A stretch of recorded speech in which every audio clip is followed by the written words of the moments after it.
কৃষি বিল প্রত্যাহার, শ্রমিক স্বার্থ রক্ষা ও নিত্য প্রয়োজনীয় জিনিসপত্রের অস্বাভাবিক মূল্য বৃদ্ধি, বেকারদের কর্মসংস্থানের দাবিসহ একাধিক ইস্যুতে কংগ্রেসের আন্দোলনের ডাক মুর্শিদাবাদের নওদা ব্লকে। আজ বিকেল ৩টে নাগাদ অধীর চৌধুরীর উপস্থিতিতে নওদা ব্লক কংগ্রেসের উদ্যোগে বিরাট মিছিল অনুষ্ঠিত হয়। আজকের এই মিছিল নওদা হাই স্কুল থেকে দীর্ঘ প্রায় ৫ কিলোমিটার পথ অতিক্রম করে আমতলা জেসি আই মাঠে মিছিল শেষ হয়। আজকের এই মিছিলে মানুষের ভিড় ছিল আকাশ ছোঁয়া। মিছিলে জনতার ভিড়ে নওদা বাসস্ট্যান্ড থেকে আমতলার সমস্ত বাজারঘাট প্রায় অবরুদ্ধ হয়ে পড়ে। এক প্রকার আজকের মিছিলে আমতলার রাজপথ কংগ্রেসের কর্মী সমর্থকদের দখলে চলে যায়। অধীর চৌধুরীর মানে যে মানুষের আবেগ, সেটা আবারও প্রমাণ করল নওদা মিছিলে মানুষের স্বতঃস্ফূর্ত সাড়া। শিশু, ছেলে, বুড়ো, মেয়ে, বৃদ্ধা, আবাল বনিতা যেভাবে অধীর চৌধুরীর সাথে এগিয়ে চলল, মনে হচ্ছে কোনো উৎসবের আমেজ ছুটছে মানুষ।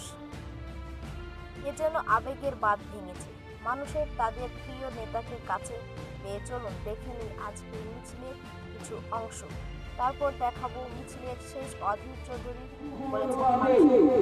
নওদা হাই স্কুল থেকে আমতলা জেসিআই পর্যন্ত কেন্দ্র সরকারের কৃষক বিরোধী বিল, মোদী সরকারের কৃষকদের মেরে ফেলা বিল, এই বিল প্রত্যাহারের দাবিতে রাজ্য সরকার তথা অপদার্থ তৃণমূল সরকারের নিত্য প্রয়োজনীয় জিনিসের আকাশ ছোঁয়া মূল্য বৃদ্ধির প্রতিবাদে আজকেই নওদা ব্লক কংগ্রেসের ডাকে মহা মিছিল। আজকের এই মহা মিছিলে আপনাদের সকলের সঙ্গে গুটি গুটি পায়ে হাঁটবেন বহরমপুর লোকসভা কেন্দ্রের সাংসদ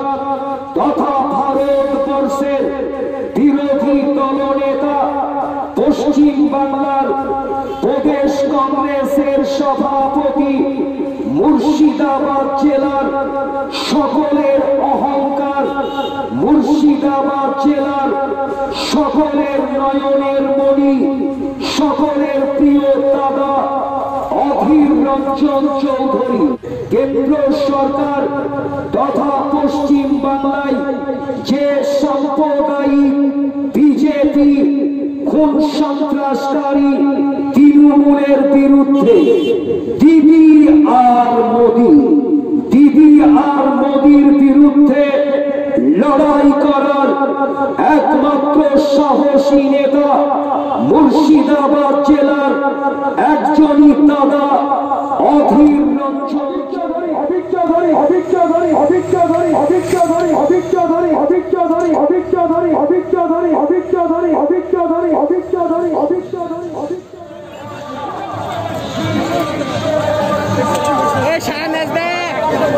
স্লোগান দাও, এখানে স্লোগান তুলো। তেজ চলি দাদা, थोड़ा सा तेज चलो। ठीक है तेज चलना हो तो जब चलाएंगे तो खुद ही नहीं चल रहा।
মিছিল শেষে আমতলার জেসিআই সংলগ্ন মাঠে ঠাসাঠাসি মানুষের ভিড়ে অধীর চৌধুরী কি বললেন, চলুন দেখে নিই তার বক্তব্য। আপনাদের আশীর্বাদ, আপনাদের দোয়া আমাদের সম্পদ। তৃণমূল বালাদের বলবো, অনেকগুলো চুরি হয়েছে, বাটপাড়ি হয়েছে, ছেঁচড়ানি হয়েছে, অনেক কিছু হয়েছে। এবার মানে মানে বাংলা থেকে বিদায় দেওয়ার রাস্তা। এই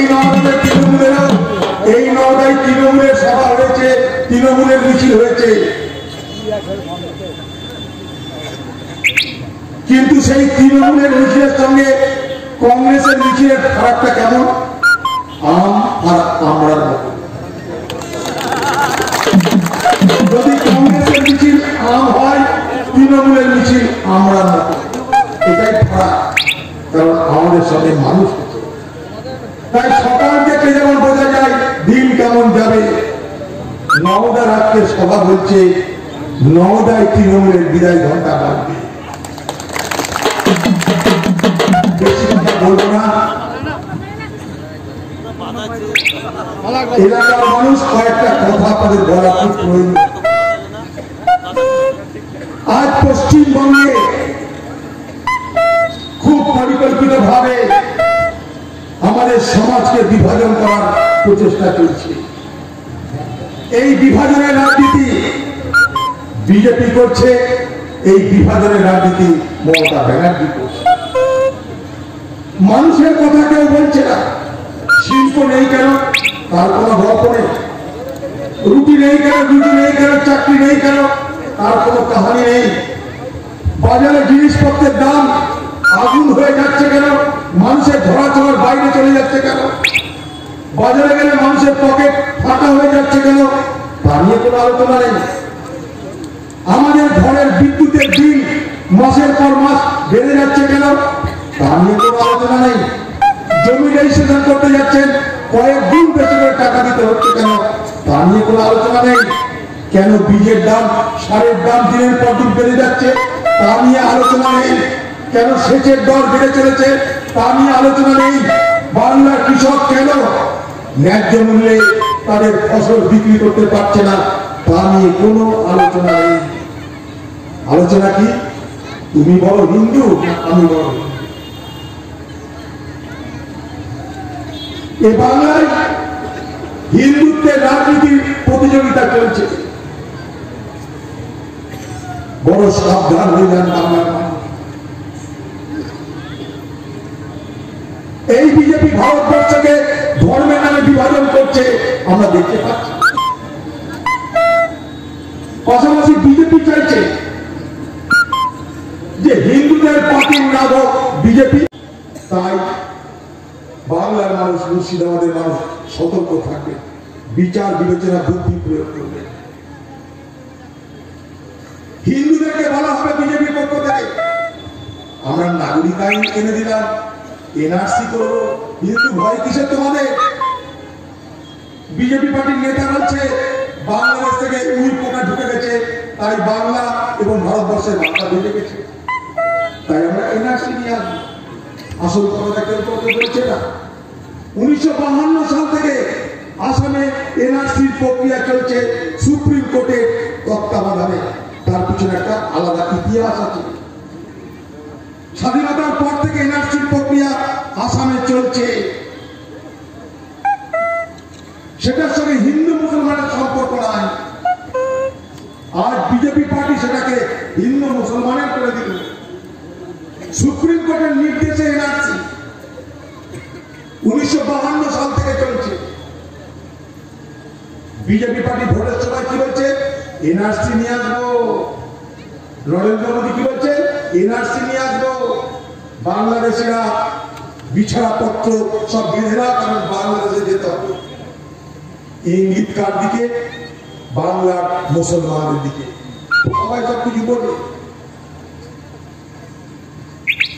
এই এনআরসি বিজেপি বলল ক্ষমতা এলে সারা ভারতবর্ষ জুড়ে চালু করে দেবে। এই এনআরসি পরীক্ষিত হলো কোথায়? আসামে। আসামে এনআরসি পরীক্ষা করে কি দেখা গেল? 19 লক্ষ মানুষের তালিকা তৈরি হয়েছে,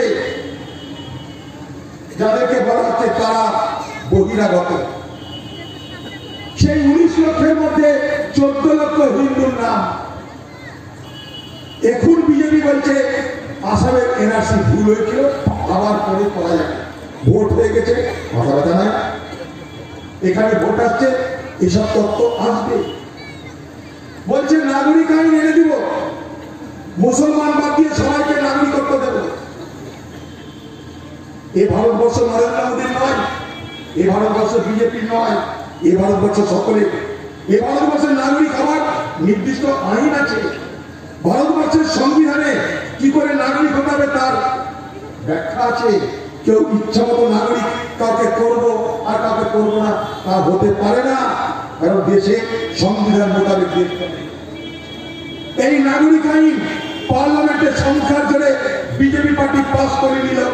আজ থেকে 1 বছরের বেশি সময় হয়েছে, আজও পর্যন্ত তার নিয়ম কানুন না হওয়ার কারণে তারা নাকি নাগরিক আইন চালু করতে পারছে না। নাগরিক আইনে শত ছিদ্র আছে, সেই শত ছিদ্র ঢাকার ক্ষমতা বিজেপির নাই। তাই 1 বছর আগে আইন পাস হয়ে গেল, সেই আইনের কথা বিজেপি আর বলে না। নাগরিক হতে গেলে ভারতবর্ষের সংবিধান নিয়ম মেনে হতে হবে। ভারতবর্ষের সংবিধানে কি করে নাগরিক হতে হবে তার ব্যাখ্যা আছে। কেউ ইচ্ছা মতো নাগরিক কাউকে করব আর কাউকে করবো না তা হতে পারে না। আপনি এখানে জন্মেছেন, আপনি এখানে বড় হয়েছেন, আপনি এখানে কাজ করছেন, আপনার এখানে ভোটার কার্ড, আপনার এখানে রেশন কার্ড, আপনাকে কেউ বাইরে নাগরিক করতে পারবে? কিন্তু না, ভয়ের বাতাবরণ তৈরি করতে হবে, বিভ্রান্তির বাতাবরণ তৈরি করতে হবে, হিন্দুদের কাছে বিভ্রান্ত তৈরি করে বলতে হবে যারা তোমরা রিফিউজি সবাই নাগরিক, সবাই যাতে নাগরিক হও তার ব্যবস্থা করলো। আমি নিজে রিফিউজি, পার্লামেন্টে দাঁড়িয়ে বলেছিলাম আমি, আরে নরেন্দ্র মোদী, অমিত শাহজি, আমি বাংলাদেশি আপনাদের পার্লামেন্টে দাঁড়িয়ে ঘোষণা করলাম আপনাদের বাপের ক্ষমতা থাকলে আমাকে এদেশ থেকে কাটিয়ে দিন। আমরা ভয় দেখাই, কাকে ভয় দেখাচ্ছেন আপনারা? ভোট আসবে, নাগরিক আইনের কথা আসবে। হিন্দুদেরকে বলে রাখি, বিজেপির যে নাগরিক আইন, সেই আইন মেনে চলতে গেলে আপনাকে আগে প্রমাণ করতে হবে আপনি বাংলাদেশ থেকে ধর্মীয় অত্যাচারের কারণে এসেছেন। যদি আপনার রেশন কার্ড থাকে, যদি আপনার আইডেন্টিটি কার্ড থাকে, যদি আপনার প্যান কার্ড থাকে, যদি আপনার কোন রকমের পরিচয়পত্র থাকে, সবকিছু তাকে জমা দিতে হবে। জমা দিয়ে বলতে হবে আমি বাংলাদেশ থেকে এসেছি, ধর্মীয় অত্যাচারের কারণে আমি নাগরিক হতে চাই। আপনি কি চাইবেন তা? আপনার আইডেন্টিটি কার্ড, আপনার ভোটার কার্ড আপনি কি সব জমা দেবেন? আপনার রেশন কার্ড আপনি কি সব জমা দিয়ে বলবেন যে আমি বাংলাদেশ থেকে ধর্মের কারণে অত্যাচারিত হয়ে এসেছি, আমি এখন নাগরিক হতে চাই? আপনার আধার কার্ড জমা দিতে হবে, আপনার রেশন কার্ড জমা দিতে হবে, তারপর আপনাকে দরখাস্ত করতে হবে, আপনাকে প্রমাণ করতে হবে 2014 সালের 31শে ডিসেম্বরের আগে আপনি ভারতবর্ষে এসেছেন বাইরে থেকে ধর্মীয় অত্যাচারের কারণে, তারপর আপনি নাগরিকত্ব সার্টিফিকেট পাবেন। মহোদয়কে এমন কোন মানুষ আছে যে এইভাবে কেউ নাগরিকত্ব পেতে চান? সেটা বিজেপিও জানে। তাই 1 বছর আগে নাগরিক আইন পাস করিয়ে নিয়ম তৈরি হয়নি, এই বাহানা দিয়ে আজও তা ভারতবর্ষে রূপায়িত হল। আমি বিজেপিকে দুটো প্রশ্ন করেছিলাম পার্লামেন্ট, যে আপনাদের এতই এনআরসি করার শখ, তা যদি সত্য হয় তাহলে বিজেপি শাসিত রাজ্যগুলোতে কেন এনআরসি করা হচ্ছে না? বিজেপি শাসিত রাজ্যতে কেন এনআরসি হলো না? 1। 2 নম্বর, ভারতবর্ষে কতজন আছে যে আপনার এই নিয়ম মেনে নাগরিক হতে চায় তার তালিকা প্রকাশ করা হলো? একটাও দিতে পারে? এগুলো সব ভোটের রাজনীতির রসদ। বাংলার মানুষ বিভ্রান্ত হবেন না। এই ভারতবর্ষের কংগ্রেস যখন দেশটা স্বাধীন হলো, ভবিষ্যতের কথা মাথায় রেখে সব মানুষের, সব ধর্ম বর্ণের মানুষের তাদের সুরক্ষার ব্যবস্থা করে আমরা রক্ষা কবচ তৈরি করেছিলাম, যে রক্ষা কবচের নাম ভারতবর্ষের সংবিধান। অতএব মোদী কেন, মোদী, শাহ, গোটা বিজেপি পার্টি সবাই চাইলেও যা খুশি তাই এই দেশে করা যায় না। আমি আগে বলছি, বিজেপি পার্টিকে চ্যালেঞ্জ করে এই যে একটা পশ্চিমবঙ্গ থেকে একটা মানুষকে আপনারা এনআরসি তালিকায় বাইরে পাঠিয়ে পেরেছে, একটা আপনারা আপনাদের নাগরিক আইন প্রয়োগ করে একজন মানুষকে আপনারা বাংলাদেশ পাঠাতে পেরেছে, আর কেন কোনোদিন পারবেন না? কারণ সবটাই ভুয়ো, সবটাই ভ্রান্ত, সবটাই মানুষকে ধোঁকা দেওয়া, প্রতারিত করা, আর সাম্প্রদায়িক সম্প্রীতিকে নষ্ট করে সাম্প্রদায়িক উত্তেজনা তৈরি করে ভোটের বাক্য পূরণ করা, এটা আপনাদের লক্ষ্য। কিন্তু আজ যখন কৃষক গোটা দিল্লিকে ঘিরে রেখেছে, তখন বিজেপি পার্টির মাথা ব্যথা হয় না? কেন কৃষক আন্দোলন করছে তা নিয়ে বিজেপি পার্টির কর্মীদের মাথা ব্যথা হয় না? 60-এর দশকে ইন্দিরা গান্ধী সর্বপ্রথম সিদ্ধান্ত নিলেন ভারতবর্ষকে আমরা খাদ্যের স্বয়ংসম্পূর্ণ করব। মেক্সিকো থেকে বীজ নিয়ে এলেন, উচ্চ ফলনশীল বীজ, মাঠে মাঠে সবুজ বিপ্লব শুরু। আমরা যখন স্বাধীন হয়েছিলাম, ভারতবর্ষের মানুষের প্রয়োজন অনুযায়ী খাদ্যদ্রব্য উৎপাদন করতে পারতাম না, তখন আমরা খাদ্য উৎপাদন করতাম 5,30,00,000 টন। আজ ইন্দিরা গান্ধীর দৌলতে যে সবুজ বিপ্লব শুরু হলো, তার বিনিময়ে আজকে আমাদের দেশে খাদ্য উৎপাদন হয় প্রায় 30 কোটি মেট্রিক টন। আজ আমরা খাদ্যের শুধু খাদ্যের স্বয়ংসম্পূর্ণ হলে চলবে না।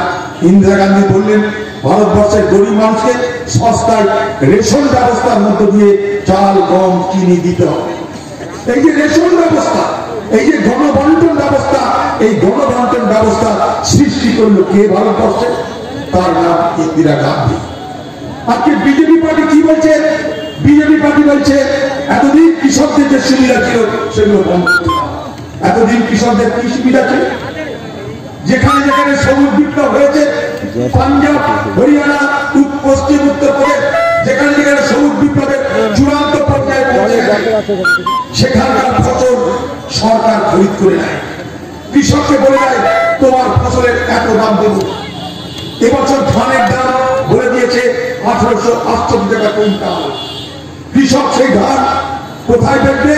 মান্ডিতে বেচবে। কে কিনবে সেই ধান? সরকার কিনবে। কি করবে? কিনে রেশন ব্যবস্থার মধ্য দিয়ে আপনাদের কাছে, গরিব মানুষের কাছে সস্তায় পৌঁছে দেবে। আজকে যে খাদ্য সুরক্ষা আইন, 2 টাকা 3 টাকা কিলো চাল, গম, তাতে ভারতবর্ষের 82 কোটি মানুষ সস্তায় খাবার পায়। কি করে পায়? সরকার ধান, গম খরিদ করে নেয়, তাই পায়। খরিদ করে বলে কৃষক বিক্রি করতে আসে। কৃষক ন্যায্য দাম পায় বলে কৃষক ধান, গম উৎপাদন করে। এই যে ব্যবস্থাটা এটা করেছিল ইন্দিরা গান্ধী, সেটাকে তুলে দিতে চাইছে এই সরকার। কেন তুলে দিতে চাইছে? এই সরকার চায় না অনুদান দিতে। আপনি যে রেশনে সস্তায় চাল, গম পাচ্ছেন, তার জন্য সরকার অনুদান দেয়। এই যে খাদ্য সুরক্ষা আইন, এই খাদ্য সুরক্ষা আইনে আপনি যে 2 টাকা কিলো চাল পান, সেই 2 টাকার পিছনে সরকারের অনুদান থাকে 8,00,000 টাকা। তার জন্য সরকারকে অনেক অনুদান দিতে হচ্ছে। সরকারের তার জন্য খরচ হচ্ছে বছরে 1,25,000 কোটি টাকা। বিজেপি সরকার বলছে এই অনুদান আমরা বন্ধ করে দিয়ে আমাদের ভারতবর্ষের আর্থিক যে দুর্গতি তাকে মোকাবেলা করব। আর কৃষকের হাত থেকে চাল, গম, ধান কেনার ক্ষমতা বড় বড় পুঁজিপতিদের হাতে আমরা দিয়ে দিতে চাই। তার বিরুদ্ধে কৃষক আন্দোলন করছে। আমরা সেই আন্দোলনকে সমর্থন করছি। কারণ ভারতবর্ষের খাদ্য সুরক্ষা যদি না থাকে, তাহলে আমি আপনি যাবো কোথায়? ভারতবর্ষের খাদ্য সুরক্ষা দিক থেকে আমাদের মাঠের কৃষকরা, ভারতবর্ষের কৃষকরা একটা জিনিস লক্ষ্য করবেন, প্রতি বছর একটা স্বাধীন সংস্থা আছে ইন্দিরা গান্ধী তৈরি করে দিয়েছে, যে সংস্থা ঠিক করে দেয় এবছর ধানের কুইন্টাল কত হবে। এবছর ধানের কুইন্টাল হয়েছে 1868 টাকা। এই টাকা কেন্দ্রকে দিতে হবে রাজ্যকে। রাজ্য ধান খরিদ করবে, এরকম 23টা ফসল খরিদ করা হয় সস্তায় এবং ন্যায্য দামে সরকারের সহায়তায়। তার মধ্যে একটা হলো ধান।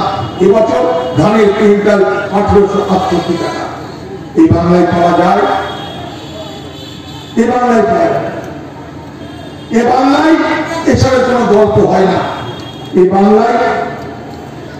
বাংলায় সকাল থেকে সন্ধ্যা পর্যন্ত কোথায় ধর্ষণ হলো, এটাকে মারলো, এ কোথায় কি বললো, এছাড়া মানুষের সাথে কোনো আলোচনা নাই।